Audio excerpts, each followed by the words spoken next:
So I'm back on the Williamsburg Pier and reading again about all of the troubles with Birchbox, and in particular with their decision to abandon the loyalty points program.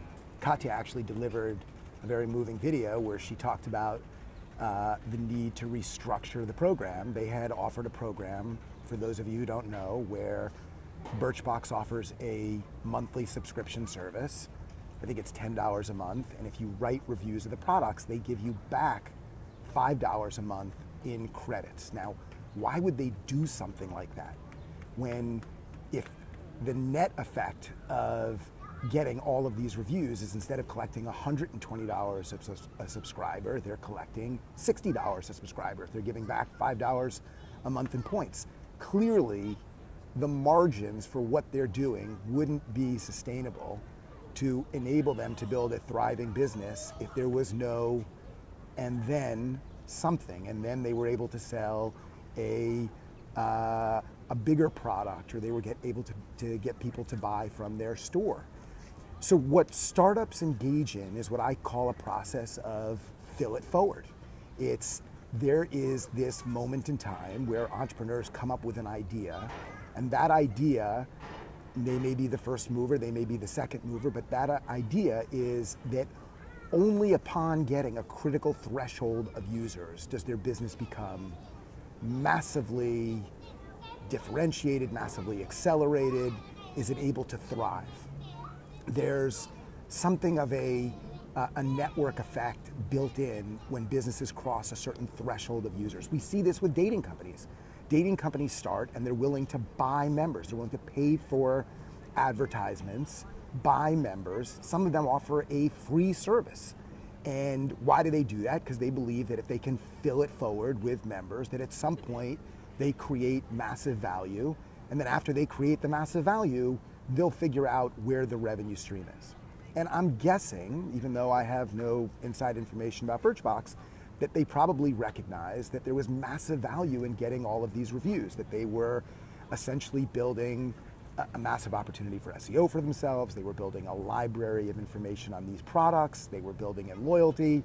They were saying there will be other revenue streams above and beyond the subscription service if they can fill it forward. Now, who pays for things when you fill it forward? Well, someone has to pay for it. And in a startup, who's paying for that differential that you're not able to generate to make your company profitable are the equity markets. That's what venture capital is typically used for a lot of these consumer-based businesses. You get the venture capital to pay it forward, you fill up your member base, your content, and then when you cross a critical threshold and you're free and clear, hopefully you no longer need venture capital and your business makes a great deal of sense. The problem is, if the music stops, if the venture capital market freezes up, before you're done filling it forward and having figured out that other revenue model, that other sustainable revenue model, well, then all of a sudden you have to massively readjust. And you find yourself in the situation that Birchbox and Katya found themselves in, where they had to say, we're changing our policy. Is there something wrong with that? Should they, from the get-go, should they not have had such an ambitious loyalty rewards program?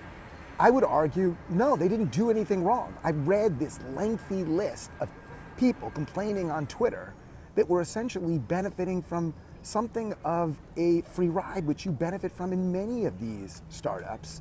And then sheer surprise that when economic conditions change, they're not going to continue to benefit from getting products that are subsidized by venture capital firms. Think about YouTube.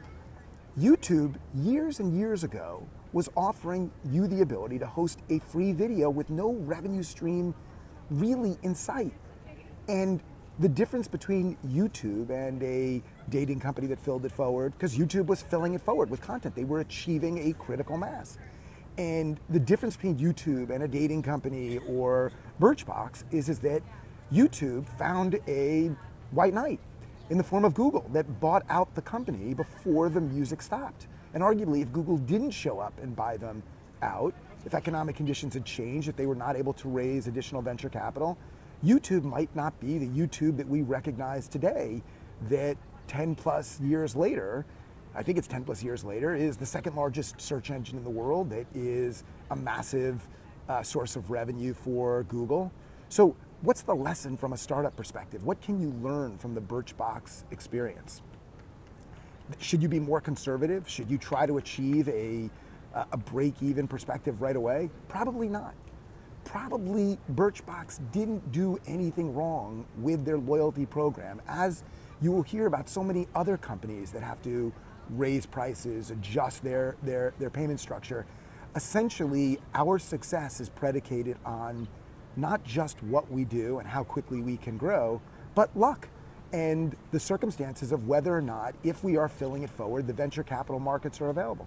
So as a founder, what do you do with that information? Well, you're just aware. You're just aware that you need to run as fast as you can, cross the threshold where you are sustainable, where you have built a irreversible enterprise value from which you will either be able to become profitable or you'll be able to sell the business. And to some extent, if that's your game, that you're going to run as fast as you can, you just have to hope that the equity markets will be there for you and that you outraise whatever you could conceivably think you will need in terms of capital, so you're in a position to weather storms as they may come.